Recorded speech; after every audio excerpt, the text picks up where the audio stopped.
Teleamazonas presenta 24 horas con Milton Pérez y Diana León. Amigos, buenas noches. Bienvenidos a 24 horas. Atención, la Contraloría General del Estado investiga el proceso de compra de los kits de la Secretaría de Gestión de Riesgos. Según un comunicado, el proceso se lleva a cabo desde el inicio de todos los procesos del contrato a partir del 7 de abril. Además, se ha notificado, según la Contraloría, el inicio de un examen especial a la directora de la Secretaría de Gestión de Riesgos, Alexandra Ocles. Hola, Diana. Hola Milton, amigos, muy buenas noches. A propósito del tema, hoy en un domicilio usado como vivienda quedaba el establecimiento del proveedor al que la Secretaría de Gestión de Riesgos le iba a entregar el contrato de más de $1 millón por los kits de alimentos con posible sobreprecio, según denunció el portal web Primicias. Alexandra Ocles justificó el exceso de al menos $600,000 en embalaje y transportación. No son cualquier kit, decía la secretaria Alexandra Ocles al justificar que estuvieron dispuestos a pagar más de $150 por un kit de alimentos, que en el mercado no cuesta ni $86, según denunció el portal web Primicias. La secretaria aseguró que estos kits no son de asistencia alimenticia, sino de ayuda humanitaria, y que por eso deben ir en una caja completamente embalados y cumplir con porcentajes nutricionales. Sobre esos precios referenciales se hizo precisamente el presupuesto, y a partir de eso se estableció en el marco de la Ley de Compras Públicas el concurso por el cual se presentaron 2 ofertas y se escogió la oferta más barata. En total son 7,000 kits, cada uno de ellos para 4 personas miembros de un núcleo familiar y durarán 15 días. La ministra aseguró que según sus cuentas, estos 18 productos, arroz, fideo, harina de maíz, harina de plátano, aceite, frijol, lenteja, panela, chocolate en polvo, sal yodada, atún, 4 sardinas, café, leche en polvo, carne de res, mermelada, galletas de sal y pasta, cuestan alrededor de $120. Pero en el cálculo realizado por Primicias y comprobado por nosotros, lo más costoso es la carne de res, que cuesta solo $12, y los 8 atunes por $14. La cuenta no llega ni a los $86. Pero incluso sumándole los al menos $14 que cuesta el embalaje, es decir, esta caja, la cuenta sigue sin cuadrar. Pues del contrato de $1.055.000 aún sobran $482.000. La ministra aseguró que también hay que tomar en cuenta la transportación. Para poder garantizar la distribución a nivel nacional. Esos son los valores que también están sumados. Pero según el contrato, la mitad de estos kits se iban a repartir en Guayaquil, misma ciudad donde supuestamente están las bodegas de la empresa contratada. La Fiscalía abrió ya una investigación y realizó 3 allanamientos la madrugada de este viernes. El primero en las oficinas de la Secretaría de Gestión de Riesgos y otro en una de las supuestas bodegas. El último de los allanamientos se lo realizó en esta Ciudadela, que según el RUC del proveedor al que se le iba a entregar el contrato de más de $1 millón, funcionaban sus establecimientos. Pero según el informe de la policía que realizó el allanamiento, el domicilio era utilizado como vivienda y no como local comercial. En esta casa se encontró un salvoconducto emitido por Store Camacho, supuesto establecimiento a nombre del proveedor que ganó el contrato, Fulton Camacho Jordán, a quien no encontraron las autoridades. Esto mientras la Contraloría, quien comenzó una auditoría el 7 de abril pasado, pidió a la Secretaría de Riesgos el análisis de costos unitarios de los kits de alimentos con posible sobreprecio. Y pese a que la secretaria Ocles aseguró que la ejecución del contrato se suspendió, la Contraloría pide el comprobante de pago del 70% de anticipo, que se habría hecho el 15 de abril según el contrato. Por su parte, el Ministerio de Inclusión Económica y Social en un comunicado aseguró que la mencionada adquisición no tiene nada que ver con la campaña Dar la mano sin dar la mano, donde, por cierto, los kits de alimentos, si bien son solo para una semana de consumo, cuestan $20. Dayana Monroy, 24 horas. La Fiscalía allana los domicilios de personas vinculadas a una empresa de papel con la que el Hospital Teodoro Maldonado Carbo firmó una orden de compra de insumos médicos por $10 millones.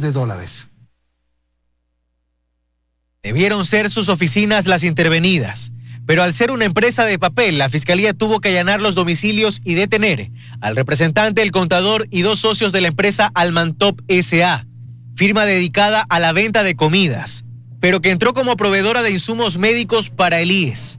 Así lo informó la Fiscalía General del Estado a través de su cuenta de Twitter. Se trata de una investigación por presunta defraudación tributaria. Esta compañía, dice Fiscalía, habría ofertado insumos médicos al Hospital Abel Gilbert Pontón por casi $500,000 en el marco de la emergencia sanitaria. El nombre de esta firma salió a la luz a inicios de abril, cuando el Hospital Teodoro Maldonado Carbo ordenó la compra de insumos médicos por más de $10 millones, precisamente a Almantop S.A. La Contraloría determinó que se pretendió comprar con sobreprecio. Por ejemplo, mascarillas N95 en 4 veces su valor en el mercado. El escándalo salpicó al entonces presidente del directorio del IES, Paul Granda, y motivó la renuncia del exgerente de esa casa de salud, Miguel Ángel Loja. Pero el asunto no terminó ahí. Los escándalos por presuntos sobreprecios se han vuelto casi semanales. La Comisión Nacional Anticorrupción aseguró que pondrá en manos del ministro de Salud una lista con 11 proveedores entre personas naturales y jurídicas que han obtenido contratos donde se presumen sobreprecios. En esta lista consta Karina Gabriela Ayala, privilegiada proveedora de insumos en el Teodoro Maldonado Carbo y ahora involucrada en un escándalo por presunto sobreprecio en el Hospital de la Policía en Guayaquil. Silverti S.A. también aparece en el listado, empresa con la que el Hospital del IES de Los Ceibos adquirió bolsas para cadáveres también con presunto sobreprecio. Investigación en la que Daniel Salcedo Bonilla, buscado por la policía, sería una pieza clave.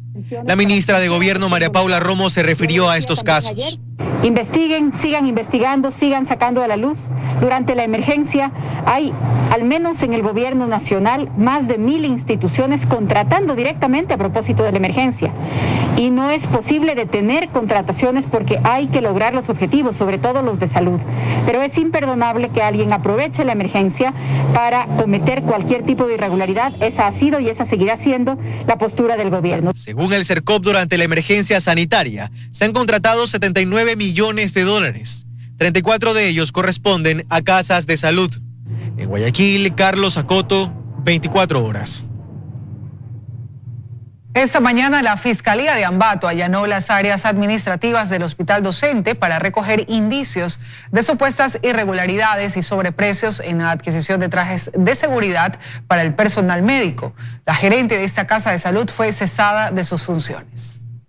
En Ambato, las denuncias de corrupción también motivaron más acciones judiciales y administrativas. Hoy la Fiscalía y Policía Nacional allanó el Hospital Docente a efecto de recabar documentación respecto al presunto cometimiento de un delito de ejercicio público de la acción. Esto es a unas compras posiblemente con sobreprecios. En estos días se denunció que el Hospital de Ambato habría realizado la adquisición de 4.832 overoles por un monto total de $216,000. Es decir, que cada prenda costaría 39.90, cuando la misma prenda se la oferta en menos de la mitad en otros hospitales. Tengo conocimiento que justamente los trajes, los overoles que están siendo adjudicados en este momento prácticamente no cumplen con la ficha técnica, y eso es lo que llama la atención, indigna de sobremanera. La proveedora tenía como actividad principal el servicio de transporte. Se presume una compra de $250,000 en el marco de la emergencia sanitaria. Hemos emitido los documentos necesarios a la Contraloría y a la Fiscalía para que se hagan las investigaciones necesarias y que en el caso de encontrarse irregularidades en estos procesos, inmediatamente se siga con los procesos correspondientes a ley. La gobernadora de Tungurahua confirmó que la gerente del Hospital Regional Ambato, Vanessa Paredes, fue cesada de su cargo. Entre tanto, la Coordinación Zonal 3 de Salud procedió a dar de baja algunos procesos en la adquisición de equipos de protección personal, bolsas para cadáveres y contratación del servicio de seguridad y vigilancia del hospital, que también tendrían irregularidades. En Ambato, con imágenes de Washington Granda, Edith Jacome, 24 horas.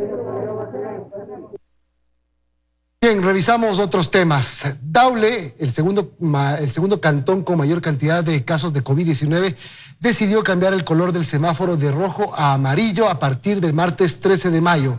El alcalde de ese cantón asegura que la medida se ha tomado de acuerdo a un estudio sobre la propagación del virus en Daule y la capacidad de hospitales para atender nuevos casos de contagio.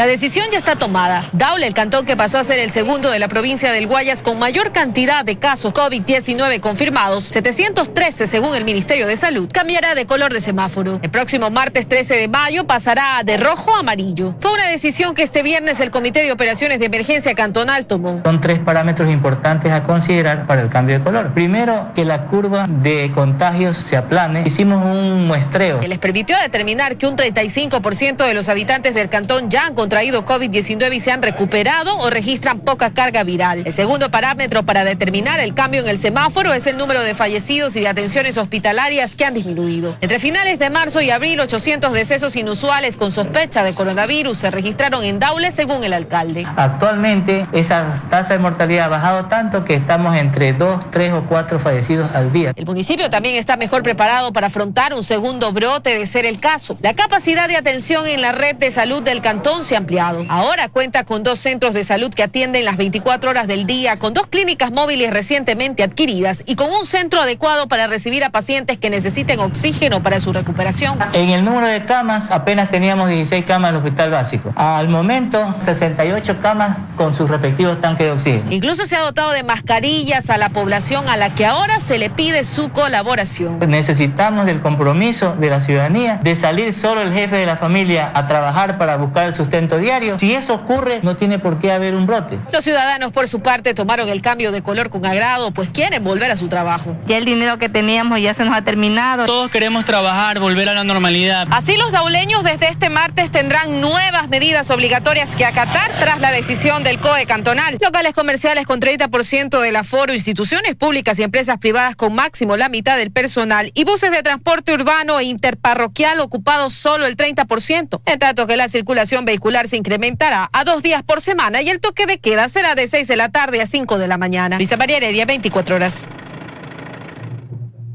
Mientras tanto, el resto de municipios del país analiza la información técnica que entrega el COE Nacional sobre el nivel de contagio para tomar una decisión en torno al color del semáforo que adoptarán desde la próxima semana.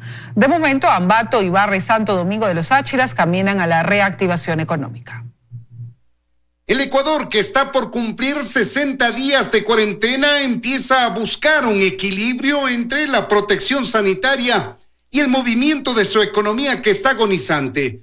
Los municipios del país son los encargados de decidir el cambio de color en el semáforo y lo hacen basándose en la información detallada del nivel de contagio que les entrega el COE Nacional por cantones y parroquias. Para los presidentes de los COEs provinciales y cantonales se ha previsto un mecanismo para responder solicitudes específicas sobre información o requerimientos a nivel local. En todas las actividades se preparan protocolos. Esto no significa que son actividades autorizadas. Por favor, remitirse a este mecanismo del semáforo en cada cantón, que es el mecanismo que está vigente.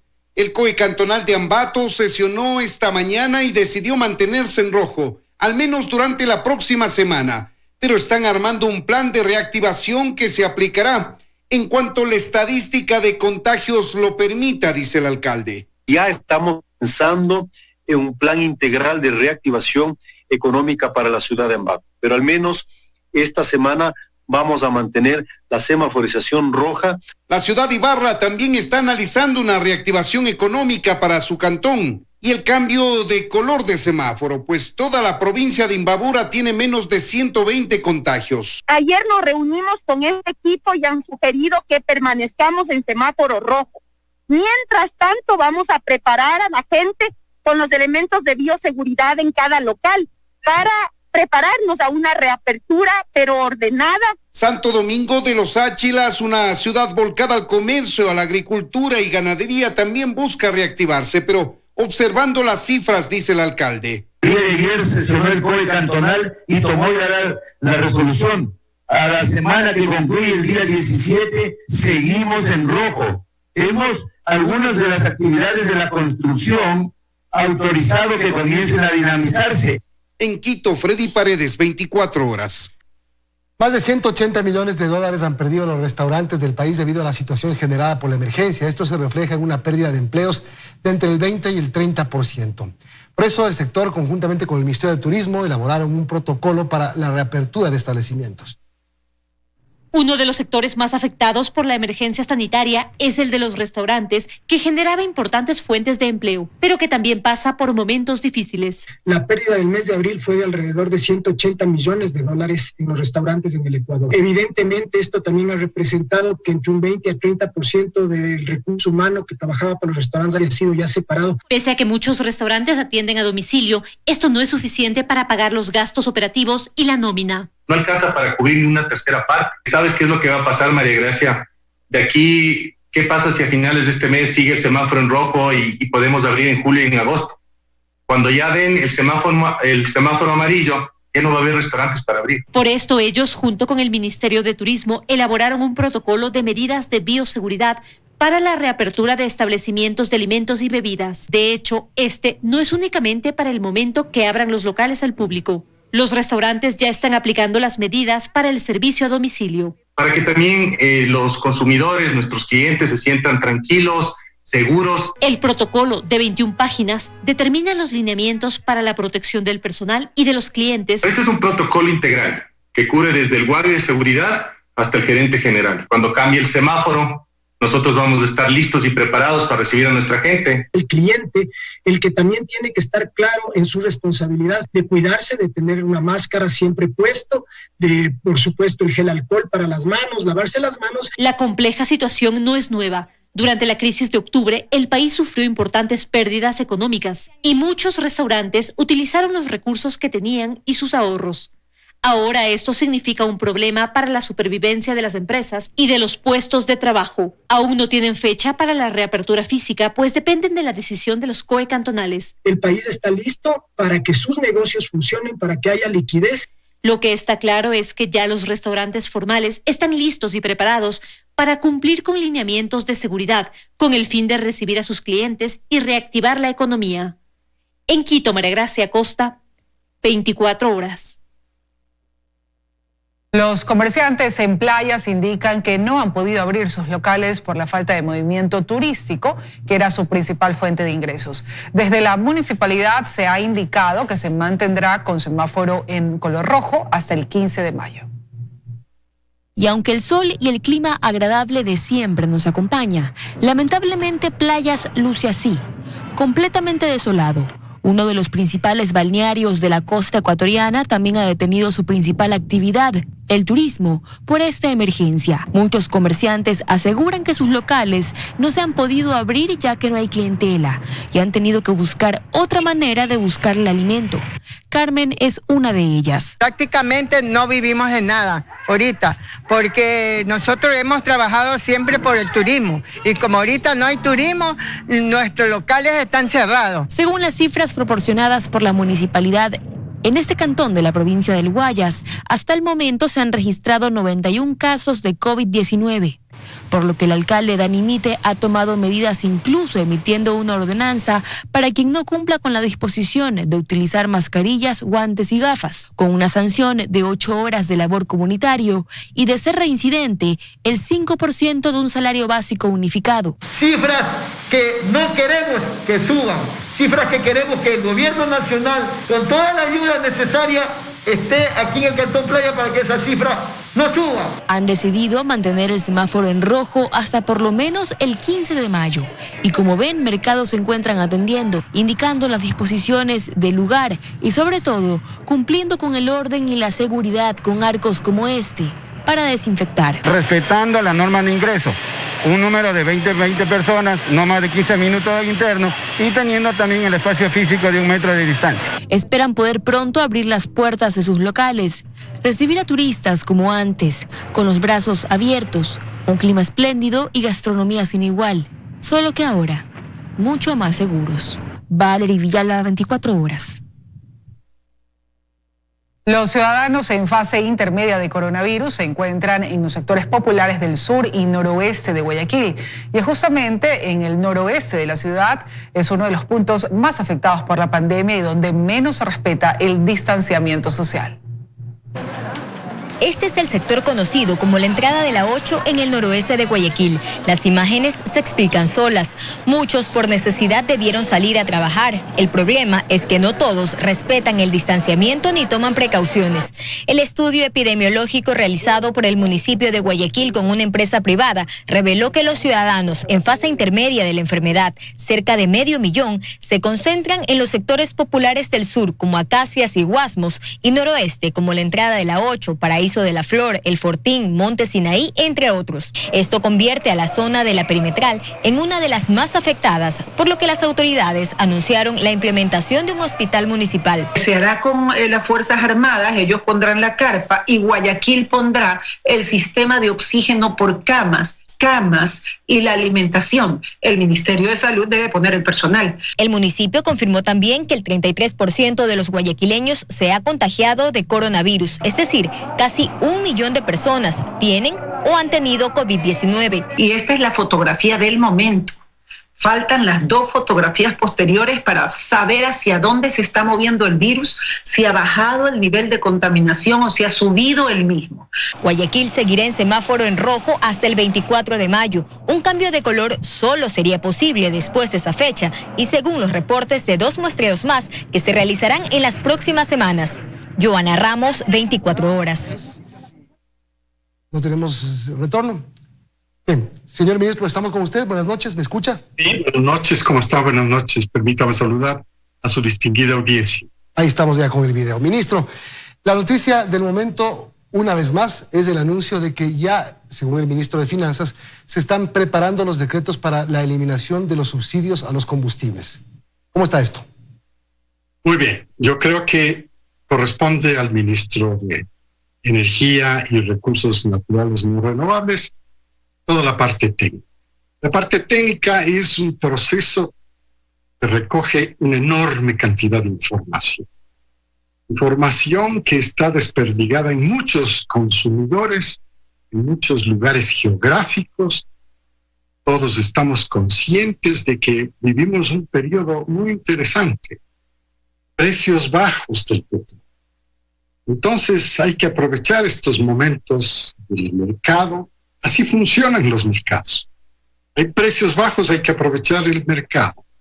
Entonces, probablemente la parte política de todo el proceso de estructuración de un nuevo sistema de comercio de combustibles con precios de mercado es una manera de transparentar a la sociedad cómo se van a manejar los combustibles en el futuro.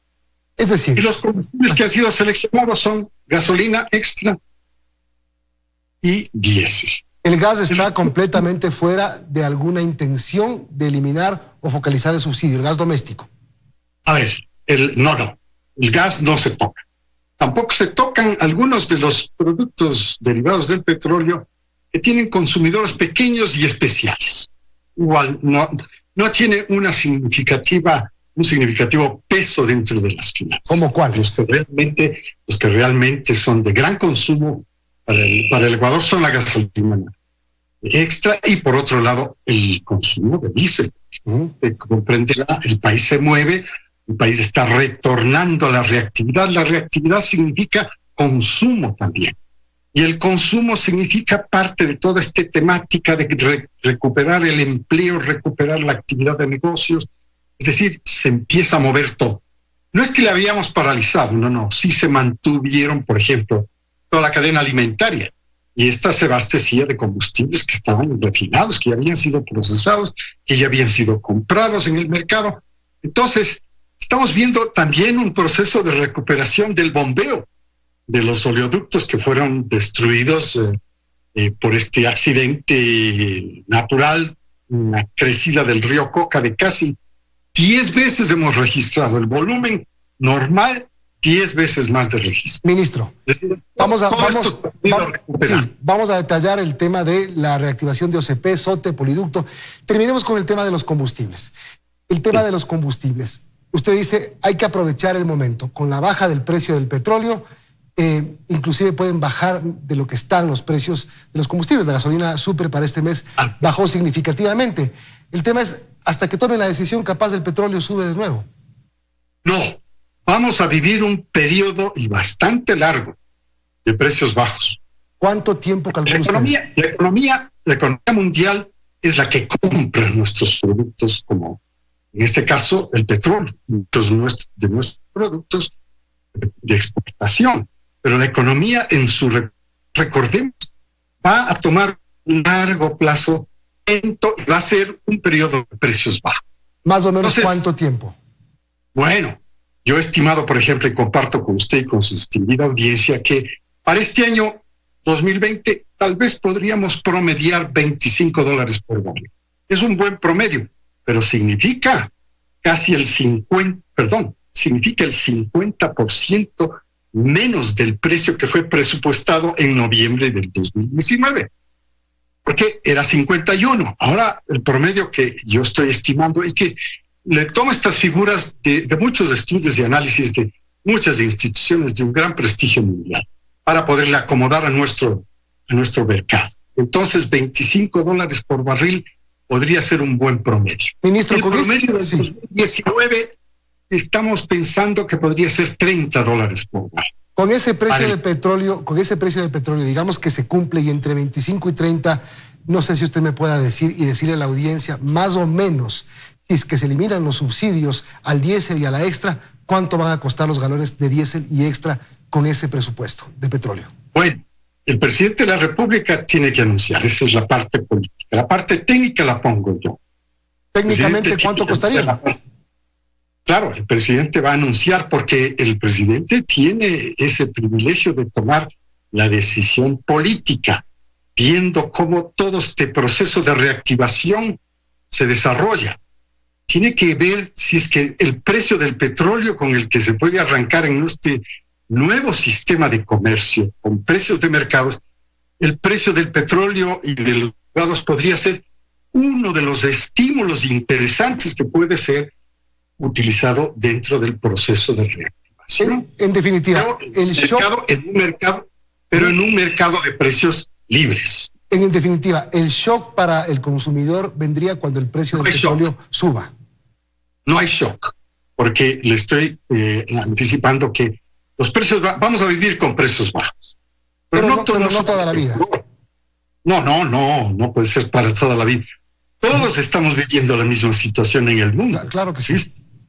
Todos. Entonces, la forma de ilustrar es que este periodo y el siguiente van a ser de precios bajos. Entonces, hay que aprovechar esta circunstancia en la reactivación de la economía. ¿Por qué? Porque los precios de los combustibles pesan, y pesan bastante en las economías de los negocios. En algunas economías hasta el 50% del peso los llevan los combustibles.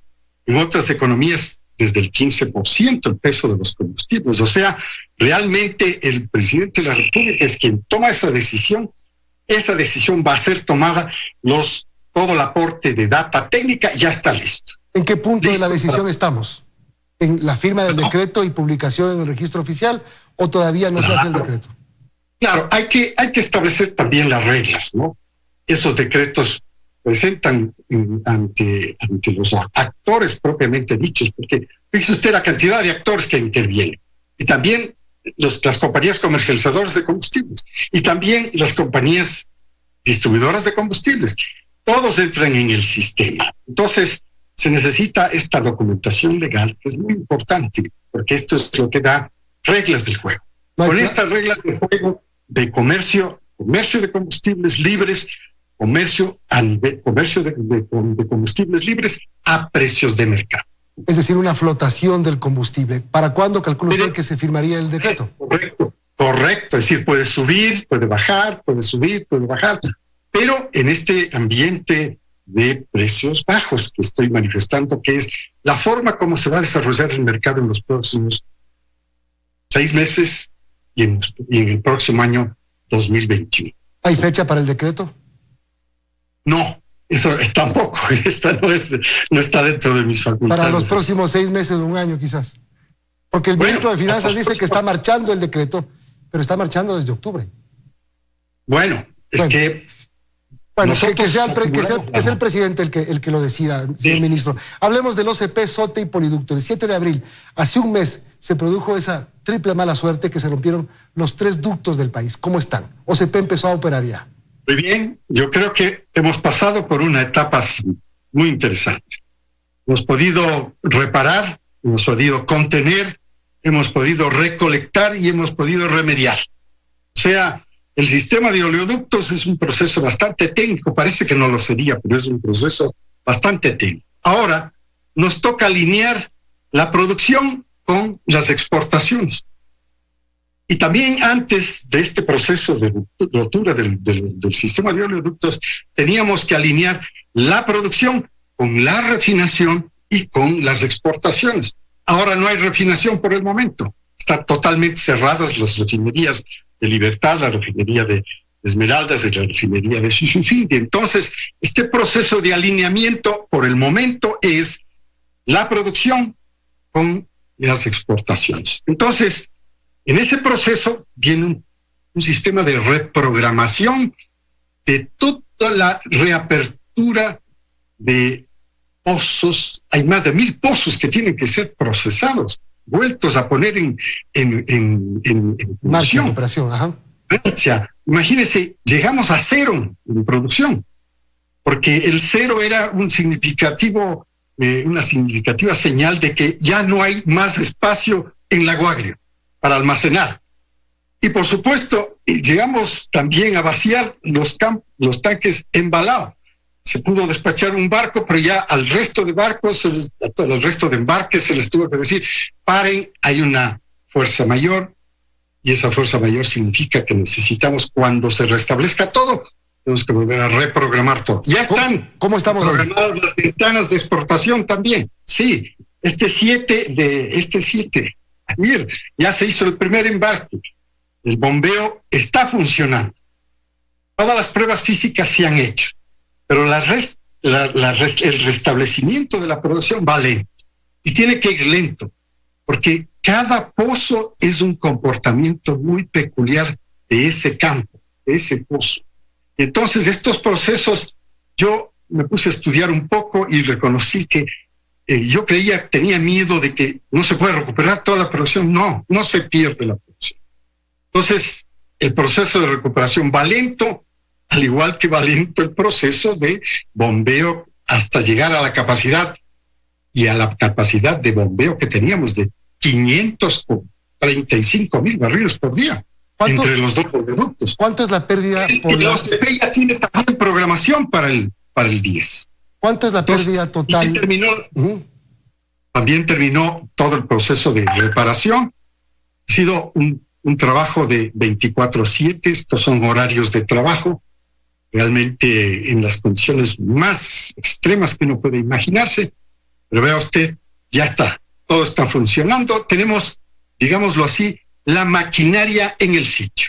Ministro, ahora hay que alinear estos 2 extremos, la producción con las exportaciones. Esperábamos tener $3,000 millones en producción petrolera durante este año. Por todo lo que ha pasado, ¿cuánto vamos a tener? La mitad. 1,500. La mitad desde el punto de vista de ingresos, porque la caída del precio, como manifiesto, fue brutal.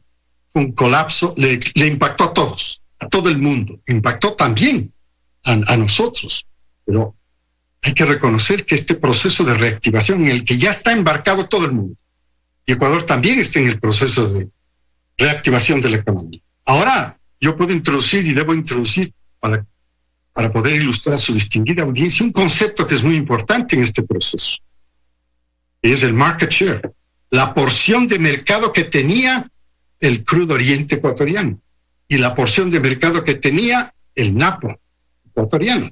¿Por qué? Porque hay que protegerla. Porque quiero recordarle que los números se cayeron. 30 millones de barriles menos de consumo. Esto es un montón de barriles. Entonces eso va aparejado con el crecimiento de la economía, pero va a ser lento. Pero en este proceso, la lucha por proteger cada uno, a proteger su parte de su porción de mercado, es una lucha que va a ser encarnizada. ¿no? Sí. Market share es el nombre del juego con el que se puede reproducir la figura de Ecuador como un país exportador de petróleo. Ministro, una última pregunta y solo una respuesta corta. ¿Tiene fecha para la reapertura de la refinería de Esmeraldas? No, esa es la única que no tiene fecha. Porque, por ejemplo, en los oleoductos era fácil determinar fechas. Había en stock los tubos, en las calidades y en los tamaños de dimensiones de los tubos.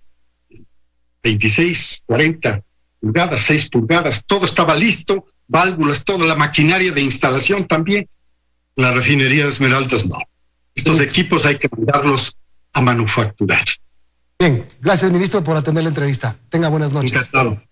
Buenas noches. Diana, sigues tú.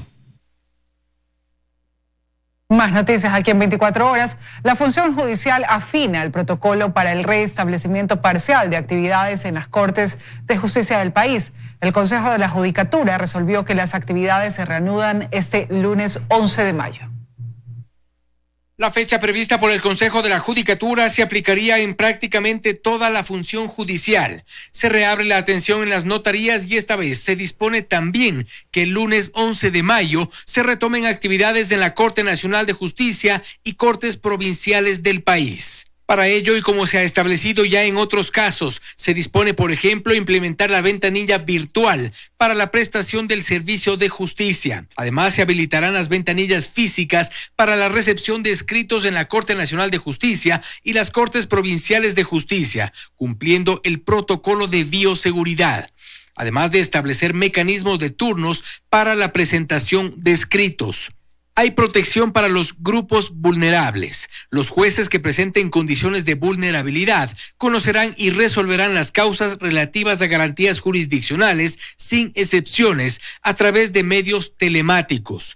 Como parte del protocolo de seguridad y solo previa coordinación con las direcciones provinciales, la Corte Nacional de Justicia y las direcciones provinciales del Consejo de la Judicatura definirán las modalidades, los horarios laborales y los horarios para la recepción de los escritos. Con esta decisión, el lunes 11 de mayo será el reinicio de actividades en medio de la llamada nueva normalidad, en este caso para el sector justicia. Fausto Yepes, 24 horas. La Comisión de Desarrollo Económico aprobó con 8 votos el informe para el segundo debate del proyecto económico enviado por el Ejecutivo. Hay cambios en las contribuciones de empresas y personas. La base de la tabla de contribuciones para los trabajadores iniciará desde $2.500 y las empresas que hayan ganado utilidades de 2,5 millones en adelante deberán aportar.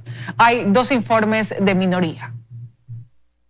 Los votos de asambleístas de Alianza País, Revolución Ciudadana y un independiente dieron paso para que el informe de segundo debate de la Ley de Apoyo Humanitario pase al Pleno de la Asamblea. Hemos podido enriquecer este proyecto, damos un proyecto muchísimo mejor que el que recibimos. Mientras asambleístas del PSC, Suma, Creo y un independiente se abstuvieron de votar e incluso anunciaron la presentación de informes de minoría, pues no están de acuerdo con las contribuciones obligatorias y con temas que se incluyeron de último momento. Todo el Servicio de Rentas Internas podrá emitir medidas cautelares de congelamiento de cuentas bancarias durante 1 año de estas medidas.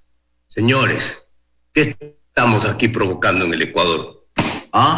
Vamos a entrar a la brava a llevarnos todo de todo. El informe que aprobaron establece una tabla de contribuciones que inicia desde los $2.500. En el caso de las empresas, deberán aportar con un 5% de su utilidad del año fiscal 2019, siempre que ésta haya sido igual o mayor a los $2.500.000. Antes era de $1 millón. Se insiste además en la contribución sobre bienes inmuebles en el Ecuador de propiedad en sociedades domiciliadas en paraísos fiscales. Además, eliminaron el crédito tributario para quienes hayan contribuido. Sobre las pensiones educativas, dejaron en manos del Ministerio de Educación para que sea el que define el porcentaje de becas. Se propone por los siguientes 6 meses el no incremento de costos de los servicios básicos y el 10% de descuento en el costo del servicio eléctrico. El Pleno de la Asamblea Nacional debe tomar una decisión final sobre el texto del Ejecutivo entre martes y miércoles de la próxima semana. En Quito, Andrea Samaniego, 24 horas. El gerente de Seguro Sucre, Cristian Carpio, ha reconocido a través de una carta remitida a este canal que la cancelación de la cobertura, que tuvo efecto el 1 de mayo, pero responsabiliza del hecho al ministro de Defensa por el no pago de la prima del seguro, hecho que era de su responsabilidad. En el texto, Carpio rechaza la relación que se hiciera de Seguro Sucre con uno de sus exdirectivos, Juan Rivas Domenech, investigado por lavado de activos en Estados Unidos. No obstante, la actual administración de la aseguradora estatal niega que Rivas esté procesado por actos relacionados a su gestión en Seguro Sucre. Es más, su gerente, Cristian Carpio, asegura que el caso de corrupción de Rivas es activo. Más noticias: 500 kits alimenticios entregó la Secretaría de Seguridad a decenas de familias de bajos recursos en la comuna alta del sector de Belisario Quevedo. La Secretaría de Seguridad informó que durante los próximos días continuarán abasteciendo a familias afectadas. Esta vez la ayuda llegó hasta los rincones más alejados de la ciudad. Que Dios te bendiga. Hasta esos sitios donde la gente va perdiendo la esperanza. Dios le pague, son las únicas personas que han venido a regalarme y se han acordado, pues.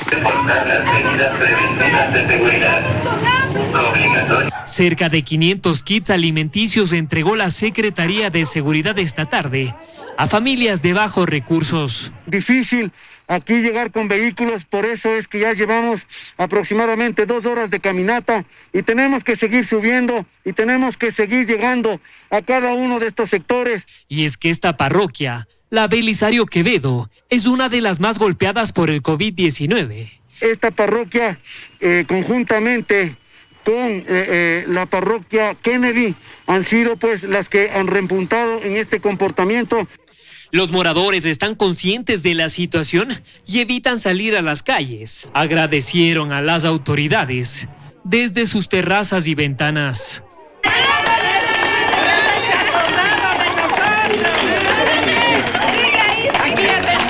No obstante, les preocupa también la gran cantidad de personas vulnerables que habitan en esta zona. A los viejitos más que todo, usted sabe que tienen hambre, no podemos ayudarles de esta manera. Necesitamos comer. Y así, con el malestar de algunos ciudadanos a quienes no les pudieron entregar los insumos, la Secretaría de Seguridad abandonó esta zona. No obstante, durante estos días manifestaron que continuarán llegando a los barrios más marginales de la capital para entregar insumos alimenticios. Con cámaras de Juan Pablo Moreno y Ricardo Macas, Paul Coello, 24 horas. Las Fuerzas Armadas del Ecuador realizaron la entrega de 170 kits para familias de escasos recursos. Se trata de personas que se les es difícil recibir ayuda, pues no forman parte de un censo. En los próximos días, el Ejército continuará entregando más de 800 kits. Manuel es extranjero, llegó hace 6 meses al país, vive en la capital de los ecuatorianos con su esposa y su hijo de 9 años. Reconoce que ha sido difícil, su pequeño padece de hidrocefalia y por necesidad lo acompaña en su labor diaria como vendedor ambulante. Es la única forma de conseguir un ingreso diario. Por suerte, asegura, su arrendatario le ha dado una mano.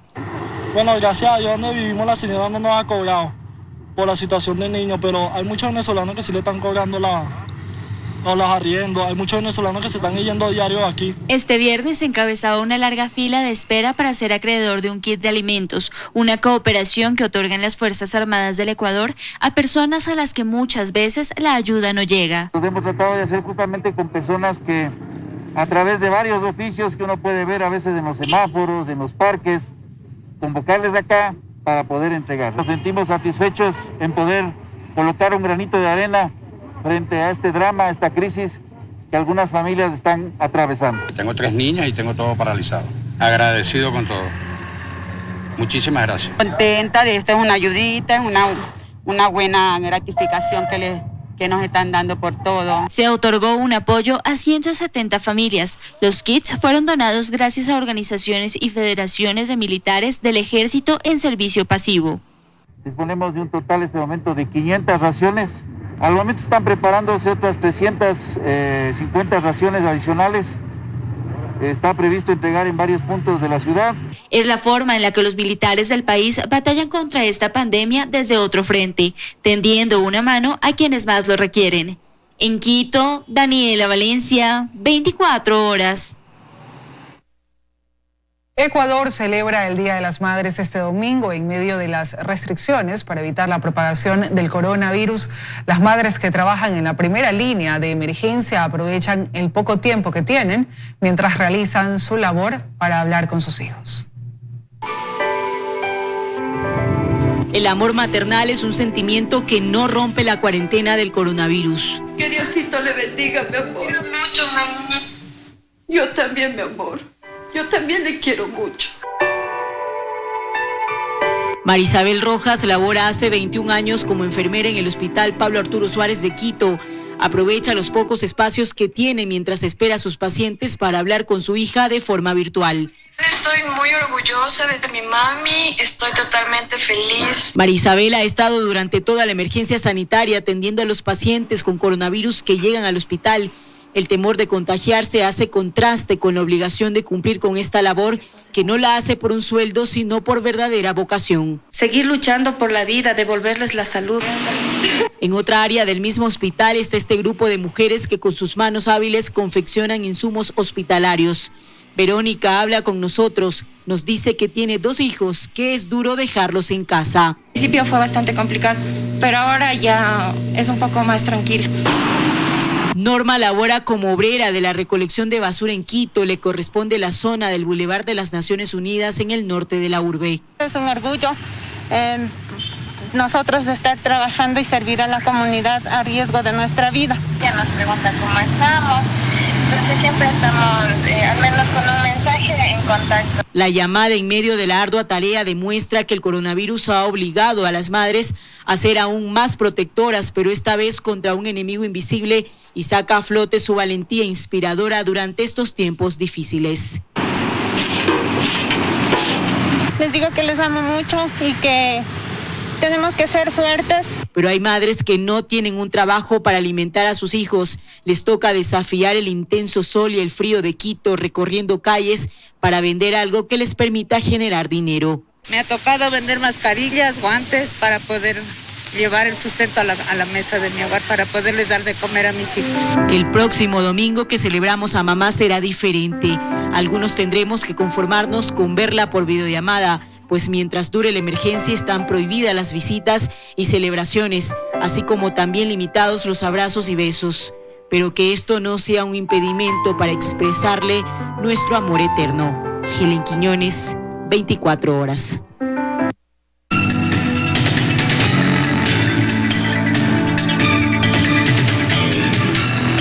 Por tu salud.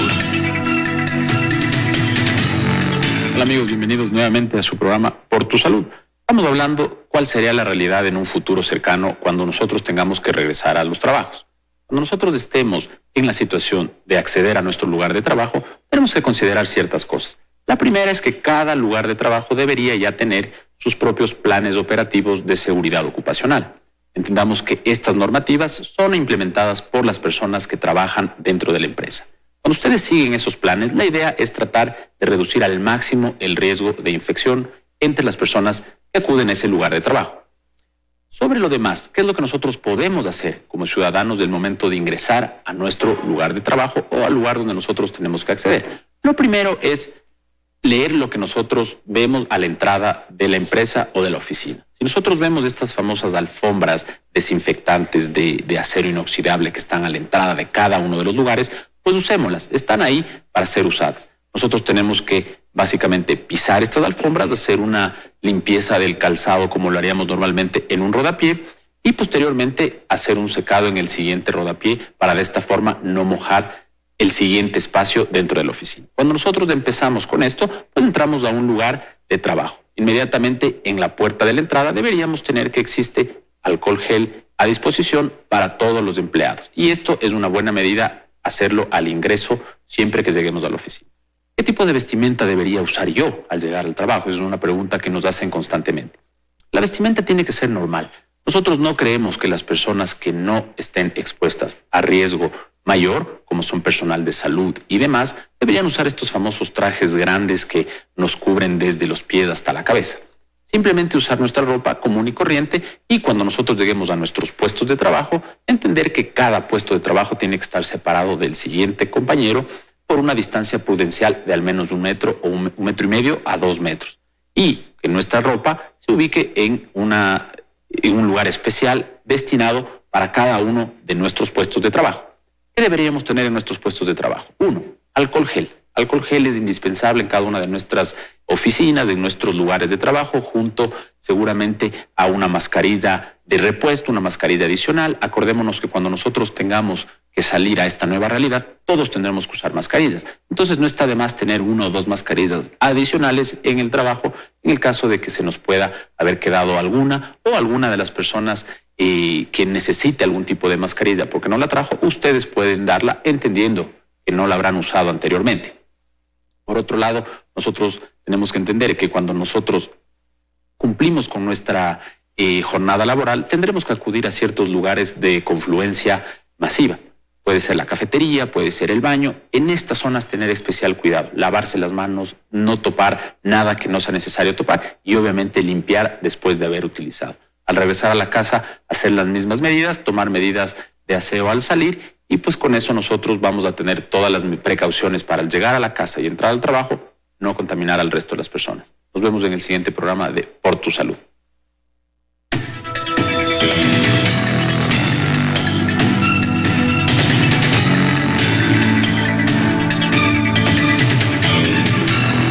Por tu Salud, con el auspicio de